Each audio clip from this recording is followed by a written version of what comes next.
Hello बच्चों, ये JEE main 2019 का क्वेश्चन है 8 अप्रैल शिफ्ट 1 का। A 20 henry inductor coil is connected to a 10 ohm resistance in series as shown in the figure. The time at which rate of dissipation of energy मतलब joules heat across resistance is equal to rate at which magnetic energy is stored in the inductor is. ठीक है, किस time पर मतलब energy का जो rate होगा store होने का या डिसिपेशन होने का इसके अक्रॉस वो सेम होगा। ठीक है, तो देखिए यहाँ पर करंट दोनों में सेम आएगा। ओके, तो दोनों में करंट सेम है और दोनों में जो rate of change of energy है वो दोनों में क्या है, सेम है यहाँ पर। ओके, सो देखिए अगर हम यहाँ पर पावर डिसिपेशन की बात करें रेजिस्टर के क्रॉस, तो रेजिस्टर के क्रॉस हम पावर डिसिपेशन कितना लिखेंगे बच्चों, आई स्क्वायर आर लिखेंगे। ठीक है, और जो पावर होगा इंडक्टर के क्रॉस, ओके, वो क्या लिखेंगे, तो उसके लिए पावर के लिए पहले काम कीजिए, आप एनर्जी लिखिए। तो इंडक्टर में एनर्जी कितना होगा, हाफ एल आई स्क्वायर। ठीक है, तो अब अगर इसको आप डिफ्रेंशिएट करते हैं टाइम के रिस्पेक्ट में, ओके, अगर इसको आप डिफ्रेंशिएट करते हैं टाइम के रिस्पेक्ट में तो आपको क्या मिलेगा, पावर अक्रॉस इंडक्टर मिल जाएगा, क्योंकि यही तो बोला है आपसे rate of dissipation of energy. तो rate of dissipation of energy हो गया रेजिस्टर के क्रॉस और रेट ऑफ स्टोर्ड एनर्जी हो गया किसके, इंडक्टर के क्रॉस। तो ये आपको यहाँ से मिलेगा हाफ इंटू एल इंटू जो आई है, आई को आप डिफ्रेंशिएट करेंगे क्योंकि आई यहाँ पर वेरिएबल है ना। तो आई अगर वेरिएबल है तो आप उसको डिफ्रेंशिएट करेंगे, तो यहाँ से जो पावर मिलेगा इंडक्टर के क्रॉस या rate of change of energy मिलेगा, स्टोर्ड मिलेगा, वो मिलेगा L into I into d I by d T. अब ये मान लीजिए इक्वेशन नंबर 2 और इसको मान लीजिए इक्वेशन नंबर 1। ठीक है, तो अब अगर हम दोनों पावर को आपस में इक्वल कर दें, है ना, ऐसा लिख दें फ्रॉम 1 एंड 2, तो यहाँ से हम लोग क्या लिखेंगे कि I square R is equal to L into I into d I by d t. तो आई से आई कैंसिल हो जाएगा, तो I into R is equal to L into d I by d t. Okay, तो ये हम लोगों को यहाँ से मिल रहा है। ठीक है, अब यहाँ से rate of change of current निकालिए क्योंकि इसकी ज़रूरत तो पड़ने वाली है आगे जब हम टाइम फाइंड करेंगे तब। तो I into R by L, ये हो गया equation number 3। Okay, next page add कर दें। तो अब ये जब चीज़ें मालूम हो गई हम लोगों को सारी चीज़ें, है ना, तो अब हम लोग जानते हैं कि करंट के बारे में और टाइम कांस्टेंट के बारे में। ओके, तो यहाँ से अगर हम लोग यहाँ से टाइम कांस्टेंट का लिखें तो time constant is equal to क्या होता है, एल बाई आर होता है ना।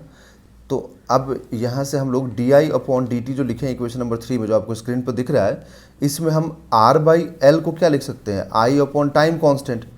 ठीक है, जो कि इक्वेशन नंबर 4 बन जाएगा। ठीक, अब ये तो हो गया इक्वेशन नंबर 4। अब करंट का फॉर्मूला, क्योंकि करंट तो यहाँ वेरी करेगा टाइम के साथ, है ना, आर एल सर्किट है डीसी सप्लाई, तो करंट टाइम के साथ वेरी करेगा। तो करंट का इक्वेशन क्या होता है, I is equal to I naught मतलब maximum current into 1 minus e to the power minus t by tau. ये करंट ग्रोथ का फॉर्मूला यहाँ पर अप्लाई होगा क्योंकि बैटरी कनेक्टेड है। ओके, अब इसको आप डिफ्रेंशिएट कीजिए क्योंकि टाइम चाहिए, तो अभी तक कहीं पे आपको टाइम दिख रहा था क्या, यहाँ तक नहीं दिख रहा था ना। तो टाइम निकालने के लिए अब टाइम डिफ्रेंशिएट करके देखे थे ना हम लोग, बट कोई टाइम का इक्वेशन तो नहीं था यहाँ पर। तो हमें तो टाइम का इक्वेशन चाहिए, तो टाइम का इक्वेशन में हम लोग लिख लिए और इसको डिफ्रेंशिएट करेंगे।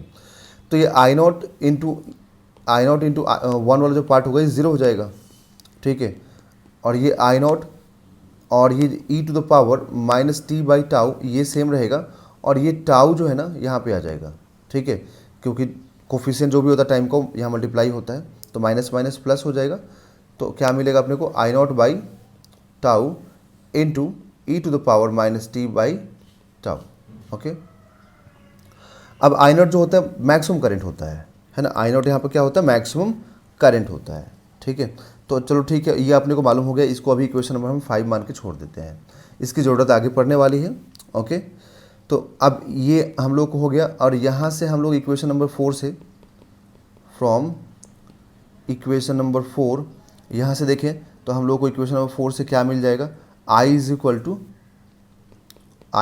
टू टाउ इंटू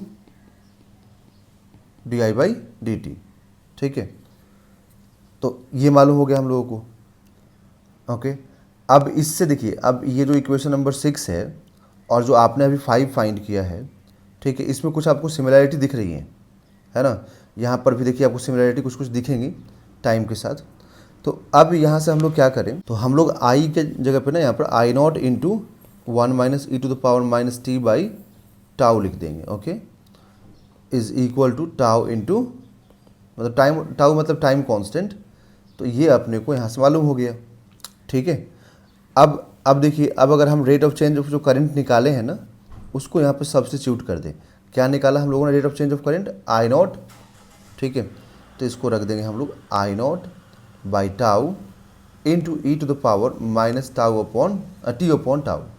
तो यहाँ से आई नॉट को कैंसिल कर दीजिए आप, ठीक है, आई नॉट को कैंसिल कर दीजिए, ठीक है। तो आपने तो सिर्फ rate of change of current रखा है ना, तो टाउ तो रह गया यहाँ वाला, आपने सिर्फ ये पुट किया, ये तो नहीं किया, तो टाउ रह गया, तो टाउ को टाउ से कैंसिल कर दीजिए।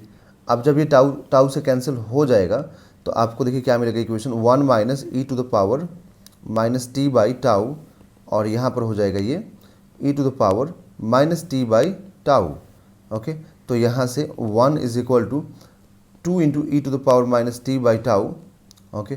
तो इधर से हम लोगों को 1/2 और ये e to the power minus t by tau मिलेगा।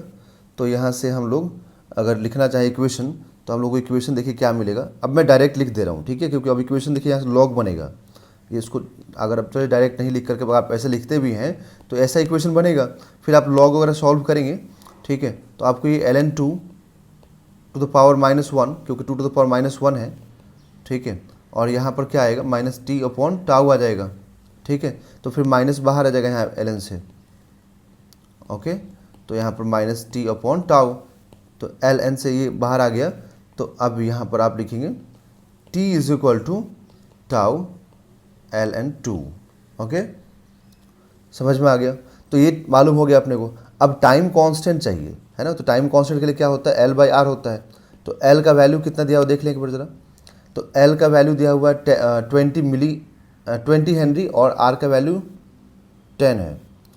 तो ये 20 डिवाइडेड बाई 10, तो टाइम कांस्टेंट यहाँ से जो आ गया वो 2 सेकेंड्स आया। अब इसको आप उठा के इक्वेशन में रख दीजिए जो आपने फाइनल इक्वेशन फाइंड किया है। तो टाइम का जो इक्वेशन आपने फाइंड किया है वो टाउ है ना, टाउ इंटू ln 2, तो आप 2 सेकेंड्स रख दीजिए, तो 2 इंटू ln 2, तो इसका जो आंसर होगा 2 into ln 2, that is option number 2 नहीं 2 नहीं होगा, option number 4 is a right answer, मतलब डी ऑप्शन राइट होगा।